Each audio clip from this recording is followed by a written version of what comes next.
बिस्मिल्लाहिर्रहमानिर्रहीम एंड अस्सलामु अलैकुम। Welcome to my channel. Mahvish की दुनिया में आप सबको खुशामदीद करती हूँ। उम्मीद करती हूँ कि सब खैरियत से होंगे और चलते हैं करते हैं अपनी रेसिपी का स्टार्ट, जो कि मैंने बनाया है मगज़ फ्राई। और मैंने इसे कैसे बनाया है ये मैं आपके साथ शेयर करती हूँ। सबसे पहले मैंने एक बोल में ठंडा, बिल्कुल ठंडा पानी लेना है, ठीक है।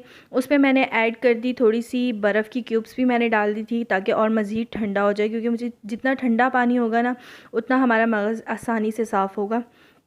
उस ठंडे पानी के अंदर मैंने मगज़ जो मैंने निकाल के रखा था वो ऐड कर दिया, डाल दिया मैंने, और उसको मैंने छोड़ दिया तकरीबन 20 मिनट के लिए, 20 से 15 मिनट के लिए बस।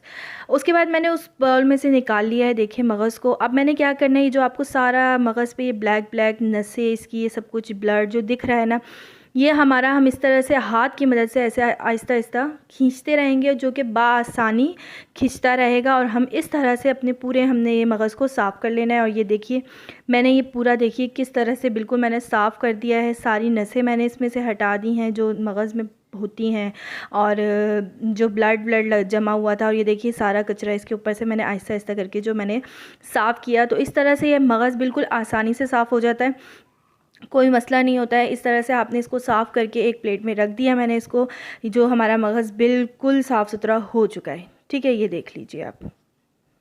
अब मैंने करना है इसके मसाले की तैयारी, और वो मसाला मैंने क्या बनाना है, कैसे बनाना है, चलें वो स्टार्ट करते हैं। अब हम बढ़ते हैं अपनी कुकिंग की तरफ। तो सबसे पहले मैंने एक पैन में ले लिया ऑयल अपने हिसाब से आप ले लीजिए, कम ज़्यादा जैसे आपको अच्छा लगता है। मुझे थोड़ा ज़्यादा ऑयल अच्छा लगता है तो मैं थोड़ा सा ज़्यादा ऐड कर रही हूँ। कम से कम नहीं तो आप पौना कप समझ लीजिए, कटोरी मैंने ऑयल ले लिया है। और उसमें मैंने प्याज को चॉप कर दिया। चॉप प्याज ऐसा जैसे हम ऑमलेट के लिए काटते हैं, वैसे चॉप प्याज मैंने इसमें ऐड कर दिया है, ठीक है। और अब मैंने क्या करना है, मैंने थोड़ा सा वेट करना है प्याज का सौते होने का। हमने इसको कलर नहीं देना है, हमने ब्राउन नहीं करना, हमने गोल्डन नहीं करना है इसे।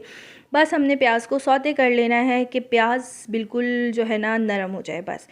हर एक का अपना अपना स्टाइल होता है, बाज़ लोग नहीं भी डालते हैं प्याज, लेकिन मैंने मसाला वाला बनाना था जो कि मेरे हस्बैंड को पसंद है, ज़्यादा वही खाते हैं, मैं नहीं खाती हूँ मगज़।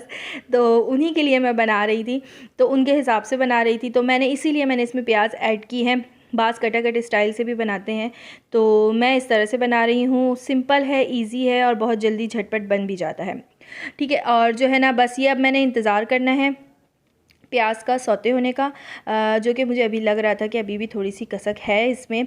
तो बस ये मैं प्याज अपनी सौते करूँगी। और देखिए स्मेल मगज़ से थोड़ी सी होती है, क्योंकि चीज़ें ऐसी होती हैं ना, गोश्त की, गाय का बीफ का था मेरा, मैंने मगज़ लिया था, तो उसके लिए मैंने ना इसकी भुनाई में लहसुन अदरक का इस्तेमाल मैंने ज़्यादा किया है।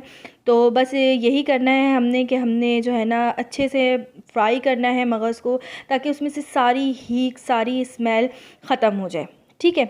बस ये देखिए अब मैंने इसमें ऐड कर लिया है 3 से 4 चम्मच मैंने लहसुन अदरक ऐड किया है, और इसके फ़ौरन बाद ही मैं मगज़ इसमें ऐड कर दूँगी। देखिए ये, क्योंकि लहसुन अदरक मैंने अभी बिल्कुल फ्राई नहीं किया है, वो भी कच्चा है, मगज़ भी मैंने ऐड कर दिया, प्याज भी हमारी बिल्कुल कलर नहीं आया है, सौते किए हमने। और बस इसके साथ ही मैंने इसको छोड़ देना है, अच्छे से फ्राई कर लेना है। ये देखिए मैं इसे, और ये इतना मतलब नरम सा होता है ये तकरीबन, जायका भी मतलब दिखने में भी ये अंडे की तरह ही लगता है जब ये बन जाता है। तो ये बहुत जल्दी गल जाता है, मिनटों में गल जाता है, ये बहुत अच्छे से बन जाता है, ठीक है। अब मैंने इसको कवर करके रख दिया। मैंने कोई पानी, कोई मसाले फ़िलहाल ऐड नहीं किए हैं। थोड़ी देर बाद, 5 मिनट बाद, मैंने फिर दोबारा से इसका कैप हटा के मैंने इसको फिर से मिक्स करना और भूनना शुरू कर दिया है। अब ये देखिए मुझे थोड़ा सा लग गया है कि पानी भी खुश्क हो गया है, ये भुन भी गया है। चम्मच की मदद से मैं इसको हल्का हल्का प्रेस भी कर रही हूँ, तोड़ भी रही हूँ। इसके बाद मैंने ये ऐड कर लिए हैं टमाटर चॉप की हुई। टमाटर को भी हमने चॉप करके ही डालना है, स्लाइसिस में मैं नहीं डाल रही हूँ उसमें, जैसे हम ऑमलेट में काटते हैं हमने वैसे ही टमाटर को भी कट कर लिया, ठीक है। इसके बाद फिर हमने दोबारा से इसकी भुनाई शुरू कर देनी। अब इसमें हमने जो है ना, जो मसाले जो मैं ऐड करना चाहती हूँ वो मैं इसमें ऐड कर लूँगी। अब तकरीबन मैंने ज़्यादा मसाले इसमें ऐड नहीं किए थे, बहुत कम मसालों का इस्तेमाल किया मैंने। हमने ऐड कर लिया है 1 चम्मच जो है लाल मिर्च,